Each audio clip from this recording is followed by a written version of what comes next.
ವೀಕ್ಷಕರೇ, ನಿಧಿ ಅಡುಗೆ ಚಾನಲ್ಗೆ ಸ್ವಾಗತ. ಇವತ್ತಿನ ವಿಶೇಷ ಬೆಳಗಿನ ಉಪಹಾರಕ್ಕೆ ಲಂಚ್ ಬಾಕ್ಸ್ಗೆ ಹೇಳಿ ಮಾಡಿದಂಥ ರೆಸಿಪಿ ಕಿಚಡಿ.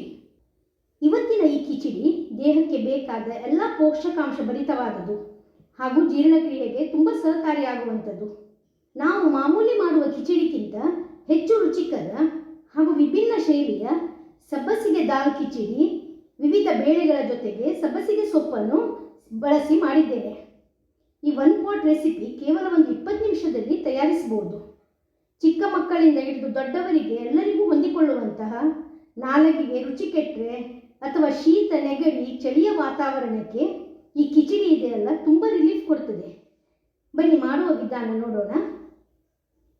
ಮೊದಲಿಗೆ ಒಂದು ಪಾತ್ರೆಯಲ್ಲಿ ಯಾವುದಾದ್ರೂ ಒಂದು ನಿರ್ದಿಷ್ಟ ಅಳತೆಯ ಕಪ್ಪನ್ನು ಬಳಸಿ ಬೇಳೆಗಳನ್ನು ಸೇರಿಸಿಕೊಳ್ಳುವ. ಇಲ್ಲಿ 1 ಕಪ್ಪಷ್ಟು ಮಸೂರ್ ದಾಲ್, 1 ಕಪ್ ಹೆಸರು ಬೇಳೆ, 1 ಕಪ್ ತೊಗರಿ ಬೇಳೆ ಹಾಗೂ ಬೇಳೆಯ ಪ್ರಮಾಣದಷ್ಟೇ ಅಂದರೆ 3 ಕಪ್ಪಷ್ಟು ಅಕ್ಕಿಯನ್ನು ಸೇರಿಸಬೇಕು. ನಾವು ಮಾಮೂಲಿ ಊಟಕ್ಕೆ ಬಳಸ್ತೇವಲ್ಲ ಅದೇ ಅಕ್ಕಿಯನ್ನು ಬಳಸಬಹುದು. ನೀರು ಹಾಕಿ ಒಂದು 3-4 ಸಲ ಚೆನ್ನಾಗಿ ತೊಳೆದು ಇದನ್ನು ನೆನೆಸಲಿಕ್ಕಿಡಬೇಕು. ಸ್ವಚ್ಛವಾದ ನೀರಲ್ಲಿ ಒಂದು 10 ನಿಮಿಷಗಳ ಕಾಲ ಇದು ನೆನೆಸಿದರೆ ಸಾಕು. ಇದನ್ನಿಲ್ಲಿ ನಾನು ಡೈರೆಕ್ಟಾಗಿ ಕುಕ್ಕರಲ್ಲೇ ಮಾಡ್ತಾ ಇದ್ದೇನೆ. ಹಾಗಾಗಿ ಕುಕ್ಕರ್ ಪ್ಯಾನನ್ನು ಗ್ಯಾಸಲ್ಲಿಟ್ಟು ಫ್ಲೇಮ್ ಆನ್ ಮಾಡಿ 2 ಸ್ಪೂನಷ್ಟು ಎಣ್ಣೆಯನ್ನು ಸೇರಿಸುವ. ಎಣ್ಣೆ ಜೊತೆಗೆ ಒಂದು 2 ಸ್ಪೂನಷ್ಟು ತುಪ್ಪವನ್ನು ಸಹ ಸೇರಿಸಬೇಕು. ಇದು ಇಲ್ಲಿ ಬಿಸಿಯಾಗಿದೆ. ಈಗ ಇದರಲ್ಲಿ ಒಂದು ಅರ್ಧ ಸ್ಪೂನ್ ಸಾಸಿವೆ, ಅರ್ಧ ಸ್ಪೂನ್ ಜೀರಿಗೆಯನ್ನು ಸೇರಿಸಬೇಕು. ಇದು ಚೆನ್ನಾಗಿ ಫ್ರೈ ಆಗಿ ಸಿಡಿಯಲು ಪ್ರಾರಂಭವಾಗಿದೆ. ಈಗ 2 ಸಣ್ಣಗೆ ಹೆಚ್ಚಿಟ್ಟ ಹಸಿಮೆಣಸು, ಒಂದು 10 ಸಿಪ್ಪೆ ತೆಗೆದು ಸೀಳಿದ ಬೆಳ್ಳುಳ್ಳಿದು ಬೀಜ, 1 ಇಂಚಷ್ಟು ಸಣ್ಣಗೆ ಹೆಚ್ಚಿಟ್ಟ ಶುಂಠಿಯ ಚೂರನ್ನು ಸೇರಿಸುವ. ಇವೆಲ್ಲವನ್ನು ಚೆನ್ನಾಗಿ ಹುರ್ಕೊಳ್ಬೇಕು. ಇದರ ಜೊತೆಗೆ 1 ದೊಡ್ಡ ನೀರುಳ್ಳಿ ಸಣ್ಣಗೆ ಹೆಚ್ಚಿಟ್ಟದು, 2 ಒಣಮೆಣಸು ಹಾಗೂ 4 ಗರಿಯ ಕರಿಬೇವಿನ ಎಲೆಯನ್ನು ಸೇರಿಸಬೇಕು. ಇವೆಲ್ಲವನ್ನು ಚೆನ್ನಾಗಿ ಹುರ್ಕೊಳ್ಬೇಕು. ಸೇರಿಸಿದ ನೀರುಳ್ಳಿ, ಬೆಳ್ಳುಳ್ಳಿ, ಶುಂಠಿ ಹಾಗೂ ಉಳಿದ ಸಾಮಗ್ರಿಗಳು ಲೈಟಾಗಿ ಫ್ರೈ ಆಗಿ ಬಣ್ಣ ಚೇಂಜ್ ಆಗುವಾಗ ಇದರಲ್ಲಿ 1 ಕಟ್ಟಷ್ಟು ಸಬ್ಬಸಿಗೆ ಸೊಪ್ಪನ್ನು ತೊಳೆದು ಚೆನ್ನಾಗಿ ಹೆಚ್ಚಿಟ್ಟದನ್ನು ಸೇರಿಸಬೇಕು. ಇದನ್ನು ಕೂಡ ಚೆನ್ನಾಗಿ ನಾವು ತುಪ್ಪದಲ್ಲಿ ಹುರ್ಕೊಳ್ಬೇಕು. ಈ ಸೊಪ್ಪಿಗೆ ಸ್ವಲ್ಪ ಸ್ಟ್ರಾಂಗ್ ಓಡರ್ ಇದೆ, ಹಾಗಾಗಿ ಕೆಲವರಿಗೆ ಇದು ಇಷ್ಟ ಆಗುವುದಿಲ್ಲ.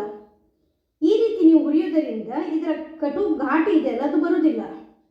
3-4 ನಿಮಿಷಗಳ ಕಾಲ ಮೀಡಿಯಂ ಫ್ಲೇಮಲ್ಲಿ ಇದನ್ನು ಫ್ರೈ ಮಾಡುವ.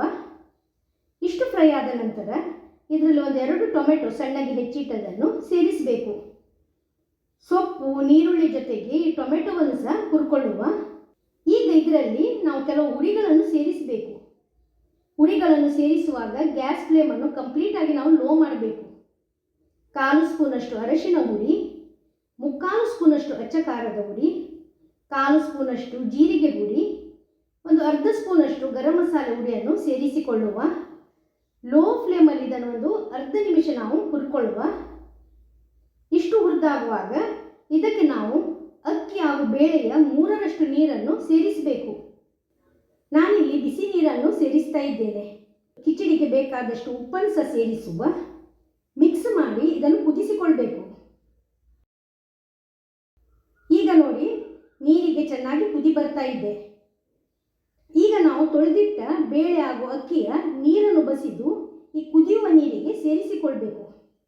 ಚೆನ್ನಾಗಿ ಮಿಕ್ಸ್ ಮಾಡುವ. ಸಣ್ಣಗೆ ಹೆಚ್ಚಿಟ್ಟ ಕೊತ್ತಂಬರಿ ಸೊಪ್ಪನ್ನು ಸಹ ಸೇರಿಸಬೇಕು.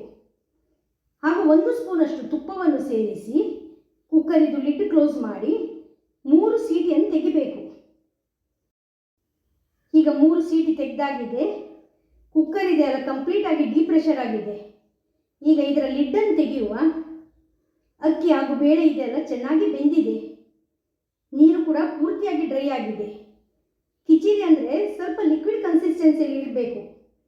ಹಾಗಾಗಿ ಪುನಃ ಒಂದು 2 ದೊಡ್ಡ ಕಪ್ಪಷ್ಟು ನೀರನ್ನು ಸೇರಿಸುವ. ಫ್ಲೇಮ್ ಮೀಡಿಯಮಲ್ಲಿಟ್ಟು ಇದನ್ನು ಕುದಿಸಿಕೊಳ್ಬೇಕು. ಸೌಟಿಂದ ಈ ರೀತಿ ಮಗಚುತ್ತಾ ಚೆನ್ನಾಗಿ ಮಿಕ್ಸ್ ಮಾಡುತ್ತಾ ಈ ಬೇಳೆ ಹಾಗೂ ಅಕ್ಕಿಯನ್ನು ನಾವು ಬೇಯಿಸಿಕೊಳ್ಳುವ. ಇಲ್ಲವಾದರೆ ಬೇಳೆ ಇದೆಯಲ್ಲ ತಳ ಹತ್ತದೆ. 1-2 ನಿಮಿಷಗಳ ಕಾಲ ಕುದಿಸಿದ್ದು ಆಗಿದೆ. ಈ ಕಿಚಡಿ ನೋಡಿ ಈಗ ಗಾಢವಾಗಿ ಬರ್ತಾ ಇದೆ. ಉಪ್ಪು ಕಡಿಮೆ ಅಂತ ಎಣಿಸಿದರೆ ನೀವು ಈ ಸಮಯದಲ್ಲಿ ಸೇರಿಸಬಹುದು. ಪುನಃ ಇದನ್ನು ಚೆನ್ನಾಗಿ ಮಿಕ್ಸ್ ಮಾಡಿಕೊಳ್ಳುವ. ಈಗ ಉಳಿದ ಕೊತ್ತಂಬರಿ ಸೊಪ್ಪಿಂದ ಇದನ್ನು ಗಾರ್ನಿಷ್ ಮಾಡುವ. ಕಿಚಡಿ ನೋಡಿ ಇನ್ನೂ ಸಹ ಗಟ್ಟಿಯಾಗಿ ಬಂದಿದೆ. ಇಷ್ಟಾಗುವಾಗ ಗ್ಯಾಸ್ ಫ್ಲೇಮನ್ನು ಆಫ್ ಮಾಡುವ. ಇದು ಸ್ವಲ್ಪ ತಣ್ಣದ ನಂತರ ಇದು ಇನ್ನೂ ಸಹ ಗಾಢವಾಗಿ ಬರ್ತದೆ. ನೋಡಿ ಪರ್ಫೆಕ್ಟ್ ಕನ್ಸಿಸ್ಟೆನ್ಸಿಯಲ್ಲಿ ಸಬ್ಬಸಿಗೆ ದಾಲ್ ಕಿಚಡಿಯಲ್ಲಿ ರೆಡಿಯಾಗಿದೆ. ಇದನ್ನೀಗ ಸರ್ವಿಂಗ್ ವೆಸಲ್ಗೆ ಸೇರಿಸ್ತಾ ಇದ್ದೇನೆ. ಸರ್ವ್ ಮಾಡುವಾಗ 1 ಸ್ಪೂನಷ್ಟು ತುಪ್ಪವನ್ನು ಸೇರಿಸಿ. ತುಂಬ ರುಚಿಯಾಗ್ತದೆ. ನೋಡಿದ್ರಲ್ಲ ಎಷ್ಟು ಹೆಲ್ದಿ ರೆಸಿಪಿ ಅಂತ, ಅಷ್ಟೇ ರುಚಿಕರ ಕೂಡ. ಬೆಳಗಿನ ಉಪಹಾರಕ್ಕೆ ಹೇಳಿ ಮಾಡಿದಂಥ ರೆಸಿಪಿ. ದೇಹಕ್ಕೆ ಬೇಕಾದ ಎಲ್ಲ ಪೋಷಕಾಂಶ ಭರಿತವಾದ ಈ ಕಿಚಡಿ ಒಂದ್ಸಲ ನೀವು ಕೂಡ ಟ್ರೈ ಮಾಡಿ, ಖಂಡಿತ ಇಷ್ಟಪಡ್ತೀರಾ. ಬೆಳಗಿನ ಉಪಹಾರಕ್ಕೆ, ಲಂಚ್ ಬಾಕ್ಸ್ಗೆ ಅಥವಾ ರಾತ್ರಿ ಡಿನ್ನರ್ಗೆ ಕೂಡ ನೀವು ಇದನ್ನು ಮಾಡಿ ಸವಿಬಹುದು. ಬ್ಯಾಚಲರ್ಸ್ ಅಥವಾ ಮನೆಯಿಂದ ದೂರ ಇರುವವರು ಸುಲಭವಾಗಿ 1 ಪಾಟ್ ರೆಸಿಪಿಯನ್ನು ಟ್ರೈ ಮಾಡಬಹುದು. ನೀವು ಸಬ್ಬಸಿಗೆ ಸೊಪ್ಪಿನ ಬದಲಾಗಿ ಪಾಲಕ್ ಅಥವಾ ಮೆಂತ್ಯ ಸೊಪ್ಪನ್ನು ಬಳಸಿ ಈ ರೀತಿಯ ಕಿಚಡಿಯನ್ನು ತಯಾರಿಸಬಹುದು. ಸೊ ಇವತ್ತಿನ ಈ ಹೆಲ್ದಿಯಾದ ಹಾಗೂ ಟೇಸ್ಟಿಯಾದ ರೆಸಿಪಿ ಇಷ್ಟವಾದರೆ ರೆಸಿಪಿ ವಿಡಿಯೋಕ್ಕೆ ಲೈಕ್ ಕೊಡಿ, ಚಾನಲನ್ನು ದಯವಿಟ್ಟು ಸಬ್ಸ್ಕ್ರೈಬ್ ಮಾಡಿ ಹಾಗೂ ನನ್ನನ್ನು ಸಪೋರ್ಟ್ ಮಾಡಿ. ಧನ್ಯವಾದಗಳು.